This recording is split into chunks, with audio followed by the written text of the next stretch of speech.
Capítulo 22. Quando o mercado livra sua cara. Um comentário isolado.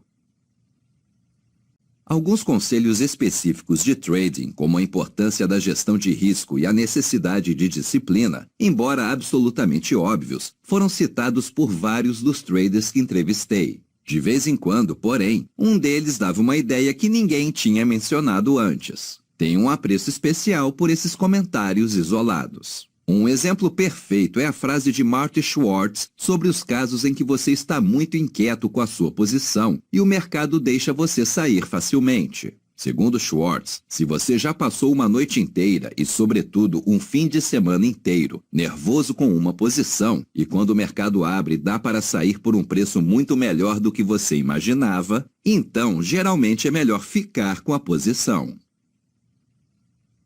Deu errado.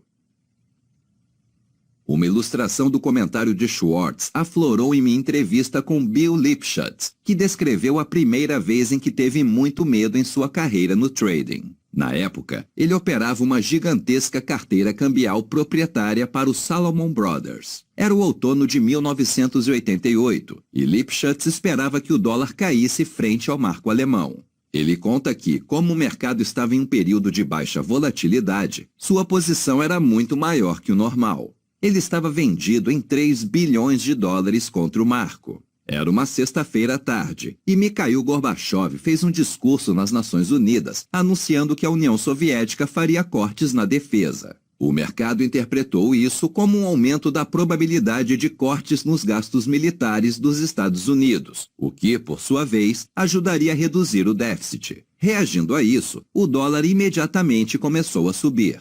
Lipschutz tinha a expectativa total de que o mercado continuasse a andar na direção contrária à dele. Ele teria liquidado sua posição, se pudesse, mas como ela era muito grande, isso era impossível, por conta da baixa liquidez do mercado nova-iorquino em um final de tarde de sexta. Lipschutz conjecturou que sua única chance de sair daquela posição seria esperar a abertura de Tóquio no domingo à noite, pelo fuso de Nova York, quando haveria uma liquidez muito maior.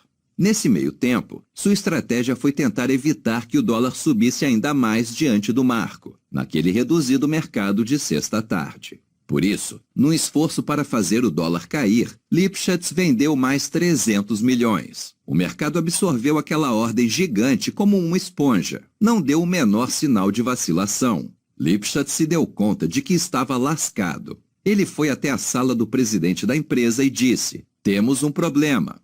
"Qual?" perguntou o presidente. Lipschutz respondeu: "Estou vendido em dólar e avaliei mal minha liquidez no mercado. Tentei segurar o mercado, mas não vai dar certo, e não posso comprar de volta." O presidente perguntou calmamente: "Qual a nossa situação?" "Estamos perdendo algo entre 70 e 90 milhões de dólares, respondeu Lipschutz. "Qual é o plano?" ele perguntou. Lipschutz respondeu: "Quando Tóquio abrir, preciso ver em quanto vai estar. Minha intenção é cobrir metade da posição nessa hora e seguir daí." Lipschutz passou o fim de semana suando frio.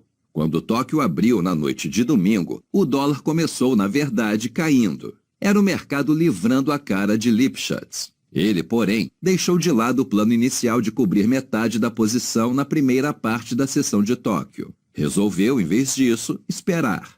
O dólar continuou caindo. Lipschutz acabou cobrindo a posição integralmente na seção da Europa, com um prejuízo de 18 milhões, o que acabou dando a impressão de uma grande vitória para quem esteve quase 5 vezes pior na tarde de sexta. Perguntei a Lipschutz por que ele segurou a posição inteira, quando a maioria das pessoas na situação dele estaria tão louca para sair a um preço melhor que teria liquidado tudo na abertura de Tóquio. Lipschutz respondeu: "Seria a decisão de trading errada."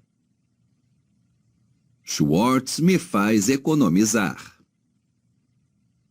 Eu tive uma experiência pessoal de trading em que o conselho de Schwartz foi protagonista. No início de julho de 2011, a Nasdaq teve uma alta abrupta, de um ponto relativamente baixo no meio de junho, aproximando-se do auge de um período prolongado. Na véspera da divulgação dos números do desemprego de julho, o mercado fechou no valor mais alto desde o início desse período de desvalorização, indicando expectativas otimistas quanto ao relatório do dia seguinte. Na hora em que o documento saiu, porém, apresentava expectativas extremamente pessimistas. Em geral, quando um relatório de desemprego é pessimista, os comentaristas do mercado sempre encontram algum dado ou fator atenuante. Aquele relatório, porém, era tão negativo que os analistas não conseguiram achar nenhuma informação positiva nele. O mercado estava vendendo fortemente, em resposta ao relatório, e continuou caindo nas horas seguintes. De repente, no início da tarde, os preços começaram a reagir,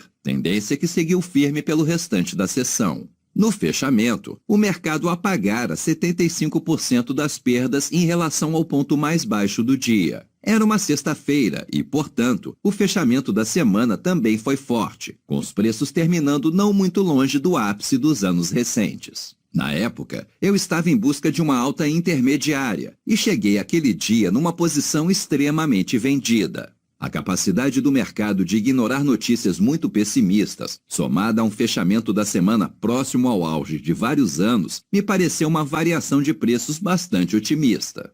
Em qualquer análise objetiva daquela movimentação, eu teria que admitir para mim mesmo a grande probabilidade de estar do lado errado do mercado. Eu esperava que na noite de domingo, o mercado abrisse em alta e eu acompanhasse outra curva ascendente. Depois da variação da sexta, me conformei em liquidar uma grande parte da minha posição, desde o domingo à noite e ao longo da segunda-feira.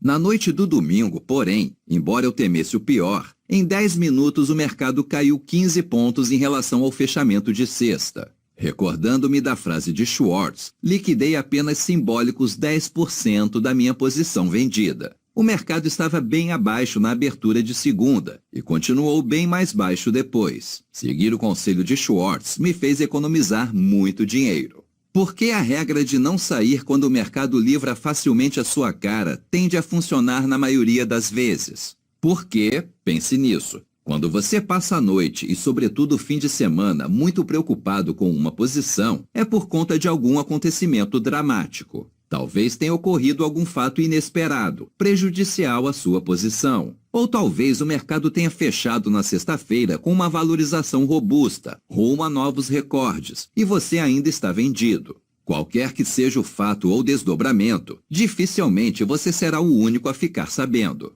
Pelo contrário, todo mundo estará ciente. E caso o mercado, mesmo que os desdobramentos indiquem que irá andar fortemente no sentido contrário ao seu na reabertura, mal saia do lugar ou até caminhe na outra direção, isso significa que algumas mãos bem fortes estão posicionadas na mesma direção que você. Moral da história: quando o mercado estiver livrando sua cara, não pule fora.